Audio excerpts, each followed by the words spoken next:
Hi, I'm Greg Hunter. Welcome to USA Watchdog. With us, a brand new guest. Her name is Ellen Brown. She, of course, has the website webofdebt.com. Ellen Brown, thank you for joining us today on USA Watchdog.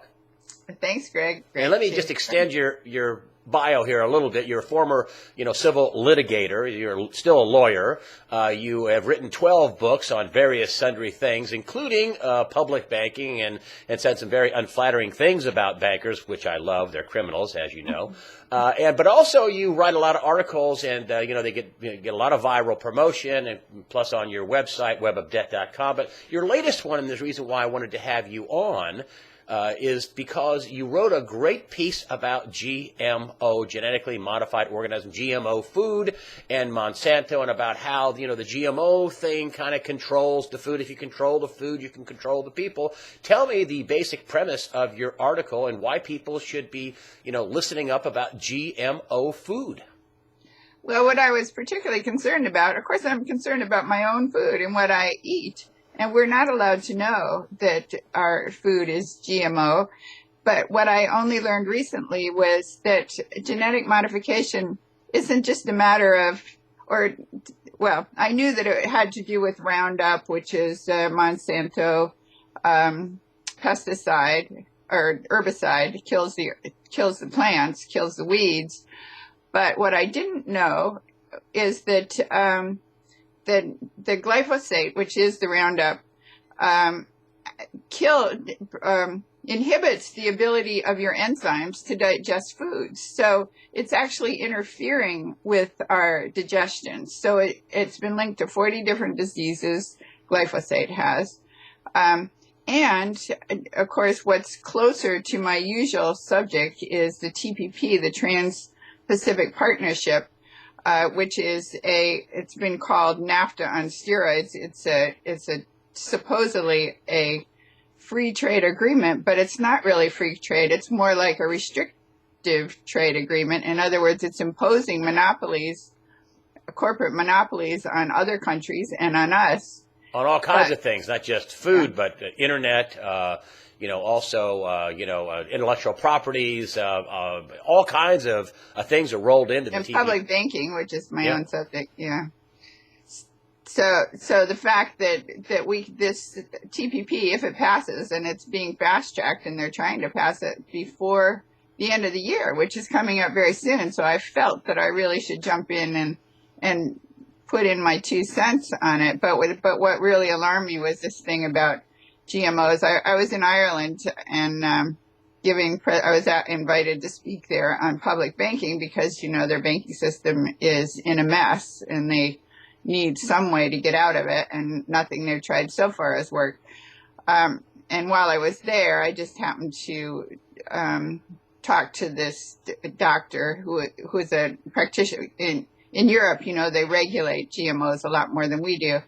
And he tested me on various machines that don't even ask how he did it. But he said I had high levels of glyphosate, which I didn't even know what that was. And he explained this was the Roundup, and that I thought I was eating pretty organically, but this is the thing. They could call it organic, and you don't even know that it's GMO modified, that the actual genes have been modified in this food that you're eating. So that's why I just looked into it, and the more I saw, the more shocking it was. And so I felt that I should write about it and try to wake people up to the issues before this TPP gets fast-tracked through Congress.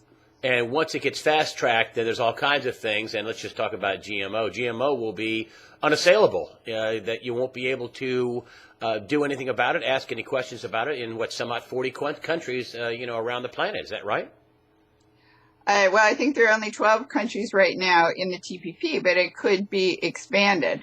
There are many other issues with it, and the issue that I knew about before was that they could ban public banks as being unfair competition, which they certainly are not. They're very fair competition. To my mind, publicly owned banks are a better model.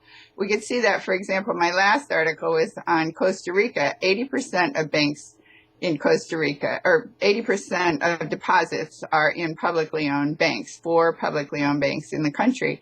The people love these banks. The IMF tried to get rid of them. The U.S. banks tried to lean on Costa Rica to privatize their banks, and the people just won't let go of them because they're very safe. While the private banks are going bankrupt, the public banks have the backing of the government, so they know their deposits are safe there. They make loans that are countercyclical. They make loans to the parts of the economy that need. They can direct credit to the parts of the economy that need it. In other words, it's not going into the profits of the 1%, but it's actually going into the local economy where credit is needed.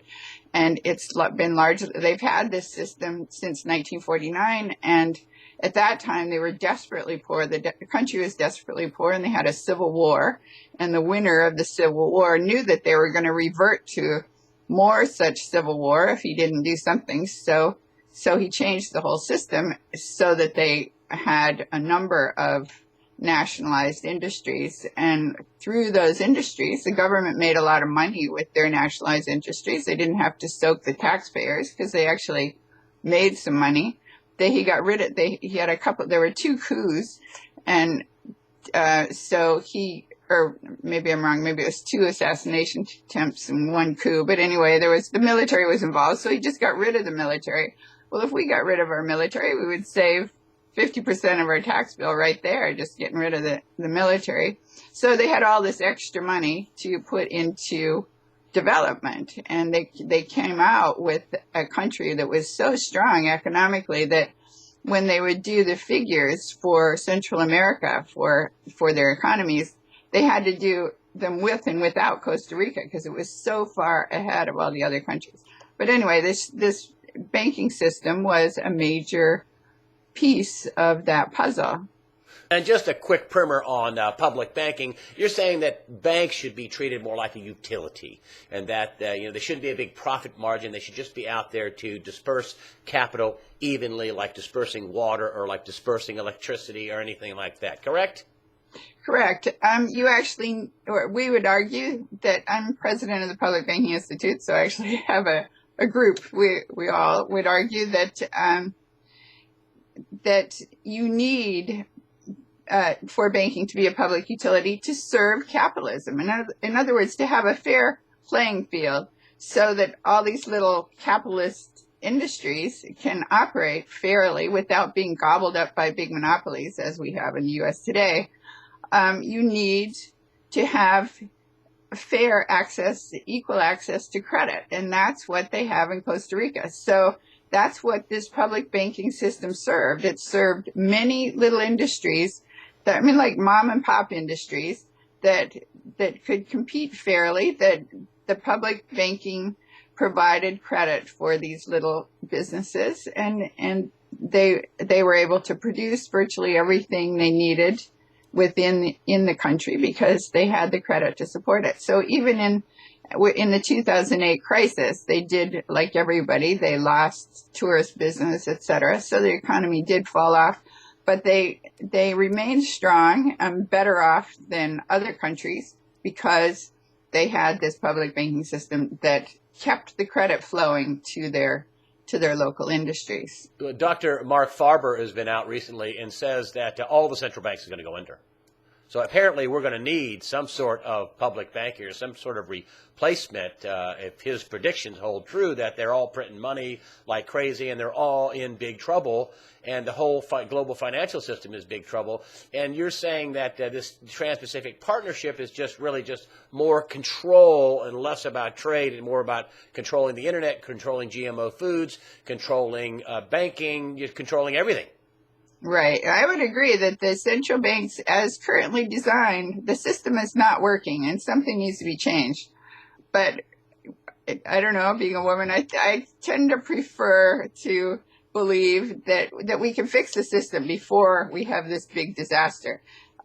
We could amend the Fed, and it looks to me like the Federal Reserve itself they're exploring different things they could do. I saw this, there was an IMF conference recently where Ben Bernanke spoke, and Larry Summers spoke. This is what I was going to write about next. And about 0% interest rate or negative interest rates.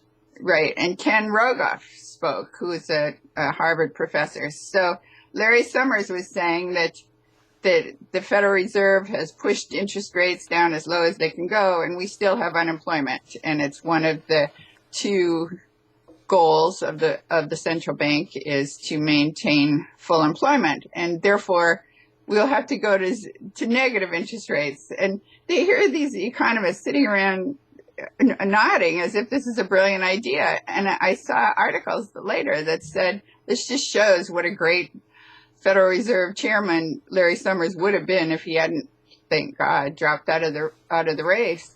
But in other words, when you say negative interest rates for the little people, I'm just going to interrupt you here. Negative interest rates mean you put your money in a bank and you put $100 in the bank and then you get back $98 in a year. They charge you for you don't make money. You put your money in, they take some of it, and then you can have what we don't use back.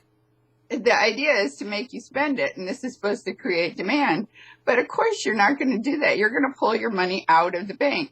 And in order to prevent that, now they're proposing that it should be all digital. In other words, we have no choice but to have our money in these banks that can then confiscate it in a bail-in, or one day they can just say, oops, we lost your money, or, it's just a computer glitch and now your numbers have disappeared.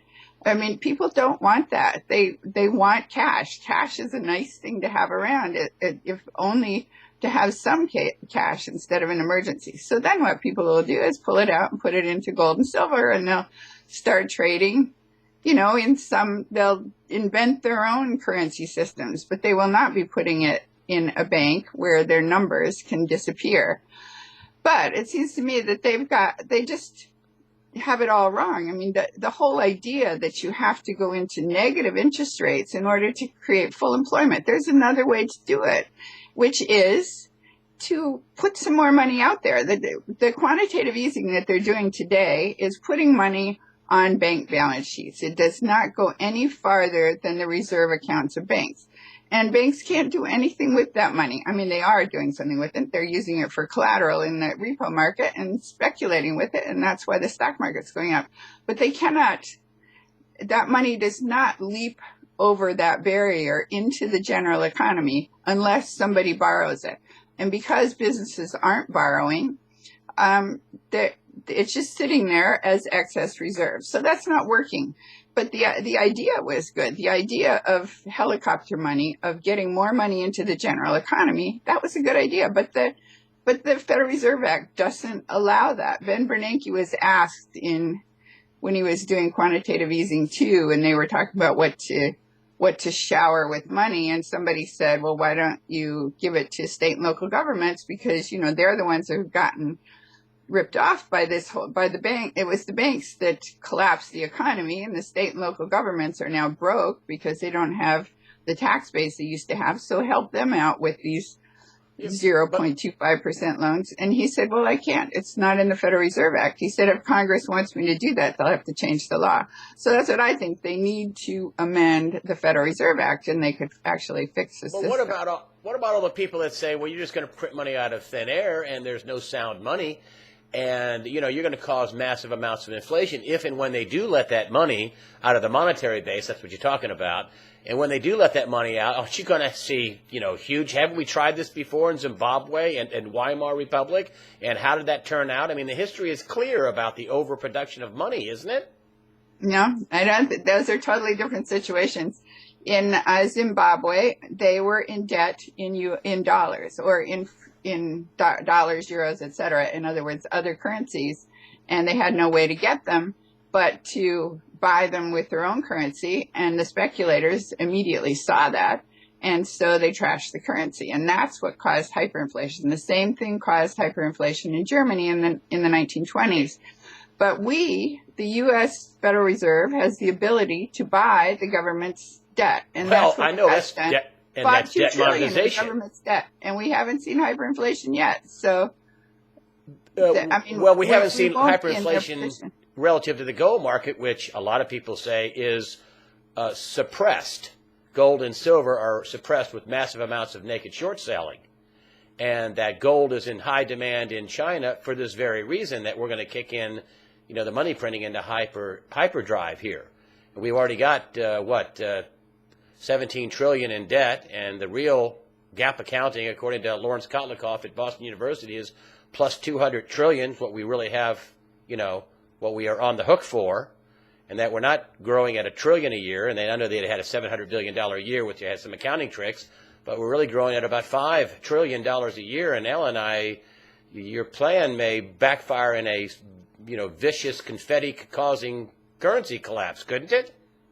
I don't think so. Well, I think the reason that China is buying gold, and all those countries they're setting up their own trade system, which I think is good. Everybody thinks that if we're no longer the reserve currency, the dollar will collapse. I don't see why. The Swiss franc is not the global reserve currency, and it's one of the strongest currencies in the world. We don't need to be the reserve currency. True, we did need to be it in 1971 when we hoodwinked the entire world into buying oil with dollars, but that's over. We're through that phase. I think the reason the Chinese are buying gold, all those countries plan to set up their own system where they will clear trade balances with gold, which is fine. Let them. You don't think there'll be a downside for the dollar? I don't think it hurts us. You don't think it hurts us? There'll be a downside for the dollar? I think there'll be a huge downside for the dollar. Massive. Well, what everybody thinks is that then everybody's going to be dumping their bonds. But so what? We have a Federal Reserve which can buy our bonds. I think all the debt should be bought by the Federal Reserve. Woo! Because it rebates the interest to the government. In other words, it's the only way we can finance our debt interest free. Basically, because they return the interest to the government. So that would get you out of this trap where they have to put interest rates almost to zero because we can't afford to pay the interest on our debt. Well, let the Fed own the debt, and then you can let interest rates in the normal economy go where they should go. Of course, you'll bankrupt JP Morgan and Bank of America because they're the counterparties on all these interest rate swaps. But fine, they can collapse. Here was the proposal of Ken Rogoff at the IMF conference, and I thought this was great. He said that individuals should be able to have an account at the Federal Reserve. And then this was picked up by John Lounsbury in Econo Intersect. He suggested so if everybody had an account at the Fed, in other words, if the depository function were taken over by the Federal Reserve or by a big publicly owned bank, in other words, and it could be run through the post office so that we had a postal bank just like we did have from 1917 to 1967, something like that. I've forgotten the exact dates. But anyway, for a long period, we did have a postal banking system. So if you had a safe, publicly run place to keep your money, like in Costa Rica, and that was the deposit base, then you would eliminate this problem of Glass-Steagall. In other words, you don't have to force a separation of deposits and investments, just to give people a public place to put their deposits, and they'll all rush to the public bank because it's the only safe place to be now that we have these bail-ins coming along. So you think the bail-ins are coming? Oh, I do, yeah. But people could lose their money in the big banks. That's the big disaster that's coming, is some big bank will go bankrupt. Probably Bank of America or one of these big derivative banks will go bankrupt.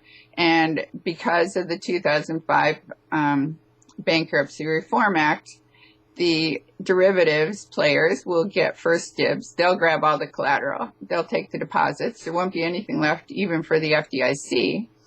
And when people see that, they will either demand another system, or they'll be like Argentina. They'll develop their own community currencies or start trading in gold or whatever.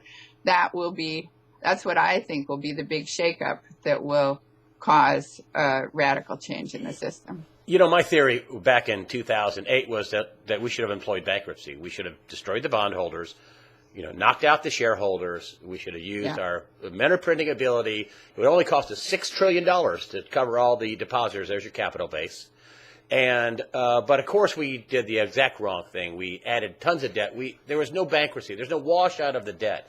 And I think if you believe in capitalism, and I know you do, then you got to believe in bankruptcy. And this idea that we can keep printing money on top of the Fed, to me sounds like a complete pipe dream. I just don't think. I think you got to wash the debt out and then start over. But that's gonna be painful. I mean, this is the pain we should have taken in 2008. Am I wrong?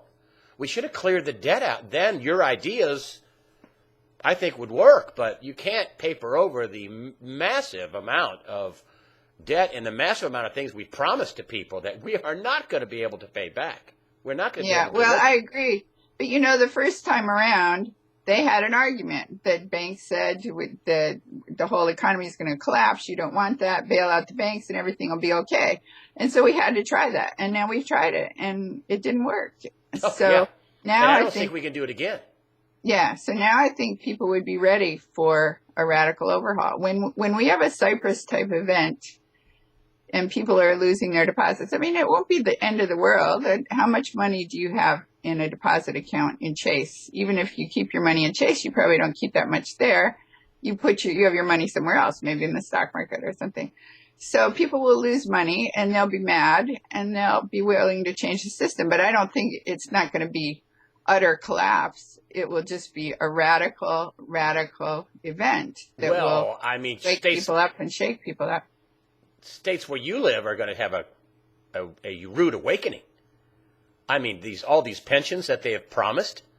I mean, I'm totally against public unions, and the reason why, there are no profits. It's just taxpayers.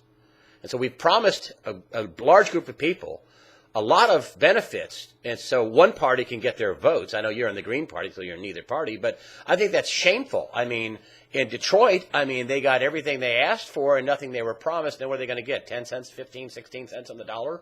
Something like that. In Detroit, the firefighters, they opted out of Social Security on top of it, firefighters and police officers in Detroit. But they got a new stadium. The Tigers have a new place to play. The one good thing about all that might be that unions might be more willing to negotiate now that they see that the alternative is to be totally shaken off. But I do think it's shameful what's happened in Detroit. I mean, it's the bankers, once again, that have come out on top. The politicians promised these guys, the unions, hey, vote for us, and we'll take care of you, which is a big fat lie. It's a complete lie. They didn't take care of them. They took care of the banks. And I don't care what party's in power, that's what's happening. It's sad. Yeah. All right, well, how do people protect themselves? You think there's a big calamity coming, correct? I think that some bank is going to go down. I think that's the next calamity. Do you think it's this year or next year? When do you think, what's your probability? Well, like you, I've been surprised that it could go along this long, but they seem to be able to manipulate things.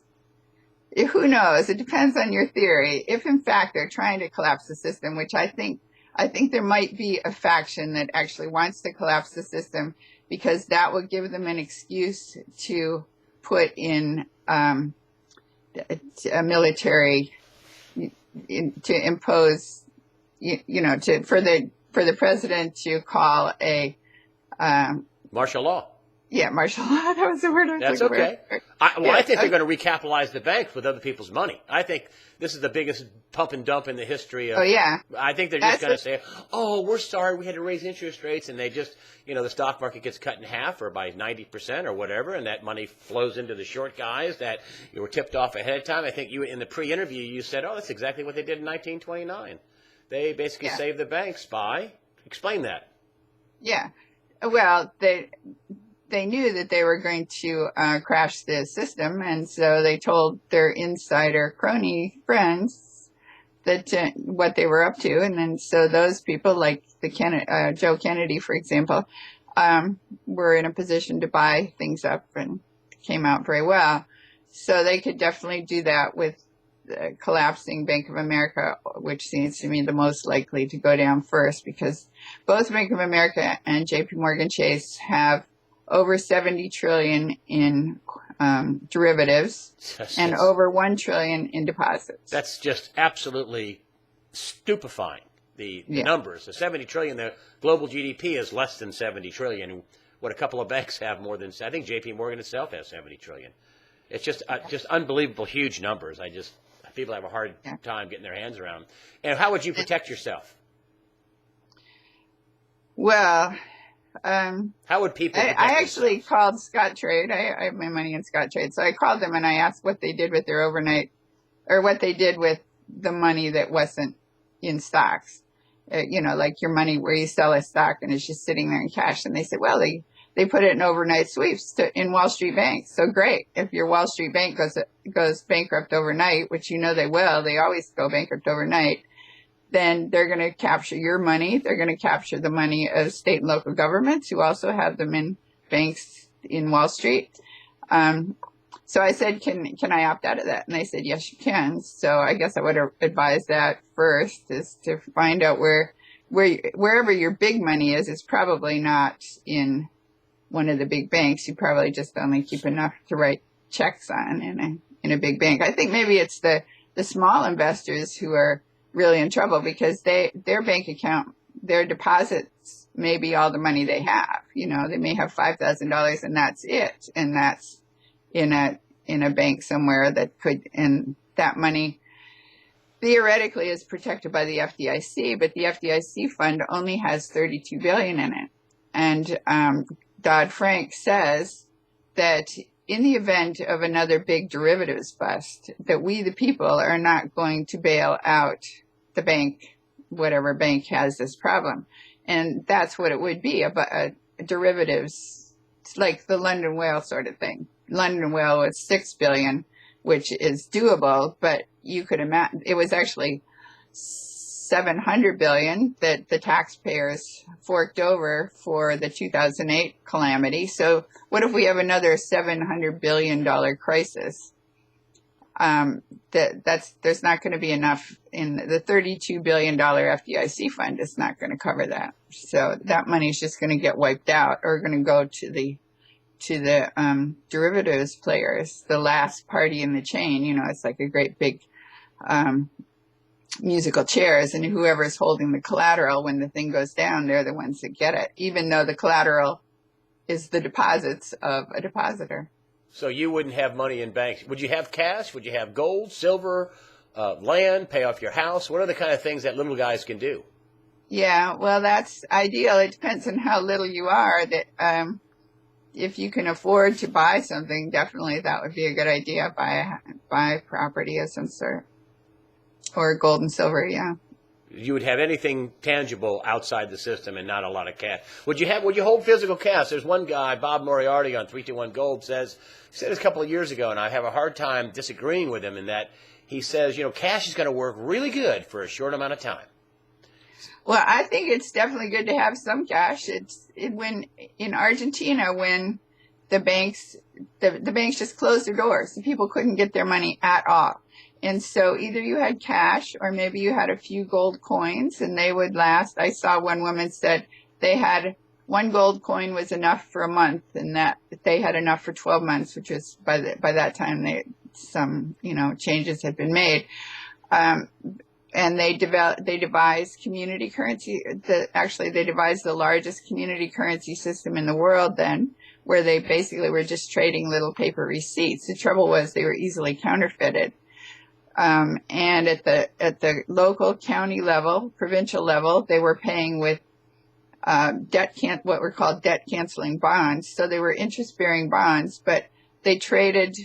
In other words, they were IOUs. They were paying with IOUs, but because the people accepted them as currency, they traded as currency, and that worked in the local communities. And at the state level, they just started printing pesos and paying their bills with them, and that worked too. They turned the economy around that way. Of course, they told the creditor, they told the IMF to go away. They didn't have the money. And that's also what Iceland did. That's what, Ecuador did. It seems to work better to just declare bankruptcy, walk away from your debts. Yeah, a debt washout, a debt jubilee, as they say in the Bible. Yeah. And you think a bail-in is definitely coming, a big crisis is coming. And, of course, you're in fine company when you say I'm surprised it's gone on as long as it has. I mean, everybody from Paul Craig Roberts, a former Assistant Treasury Secretary, to Jim Rogers, to, Peter Schiff, to, I mean, they all uniformly, Lawrence Kotlikoff, a professor of economics at Boston University, all these guys are like, I'm surprised it's gone on as long as it has. I mean, uniformly, everybody says the same thing. Do you think that we could have a crash? So you think a crash is coming? Do you think it's going to be 2014, 2015, 2020? What's your handicap it for us? Well, that's what I say. It depends on who's in control. If there's actually reason to think that there's some faction that's aiming for martial law, because there were, like, a year ago there was, or nearly a year ago, there was something like, was it 2 billion rounds of ammunition? Yeah. They're on order. They certainly got tens of millions of rounds. And they have a bunch more on order. Yeah. An armored vehicle. So you think 2014 is your year or beyond? Well, I would hope that we can hold it off by preventing them from actually purposely triggering such an event. I mean, the debt ceiling crisis could have been such an event, but they didn't do it. Syria could have been such an event, but they didn't do it. And you could make a good case that it was the people's protests that held them off. I mean, it was Putin that really held them off. So it's good we have foreigners who have a little more sense than we do, or our politicians do in some things. Can't argue with you on that one. I cannot argue with you on that one. It would have been a disaster if we'd have gone to war in Syria, but in World War III. Yeah. Well, I wonder if we aren't in World War III, but it's a covert war. They're not telling us. It's clear that we've been taken over by corporate interests. We, the people, no longer have a democracy. Nobody's listening to us. We don't have the rights we used to have. We don't have freedom of speech. We don't have privacy. We can be thrown into these, it sounds like they're FEMA camps already for political dissidents. So why would any other country want to adopt our system? I mean, we're no longer, anyway, it seems to me that we have been taken over. That's what the whole Trilateral Commission, that was all about. And the Bilderbergers, you used to hear about, I think in the 50s, there was a man named Ball. I don't remember. He was one of the Bilderberger representatives from the U.S. And he said that the plan was the world company. In other words, that everything was going to be owned privately, basically by one big company. And that so governments would no longer be in control. And the way they were going to do this, well, this is what Carol Quigley said in Tragedy and Hope. He was supposedly an insider who was the librarian for the big international bankers. That's what he said. And he wrote this 900-page tome called Tragedy and Hope. He's a professor at Georgetown University. And he said that the plan was to take over countries by making it look like they were issuing the money, but actually the banks would be issuing the money. And that's definitely the system we have now, and that's the central banking system we have now. And that system has to be changed, or we lose. But I think we, the people, are onto them, especially with the internet, with the rise of the internet. I just don't think they can maintain the mystique that they have up till now, where we see what's going on and we're protesting. I want to thank you for coming on today. I know I pressed you a little bit, but mostly I think we agree on most of the big stuff. You said you were a capitalist. I love that. And but I love pride myself on having big, wide views and a lot of smart people, of which you are one of them. And I really appreciate you being on. Again, Ellen Brown, webofdebt.com. She's written, a dozen books. I really appreciate having you on. Ellen Brown, webofdebt.com. Thank you for joining us today on USA Watchdog. Thank you, Greg.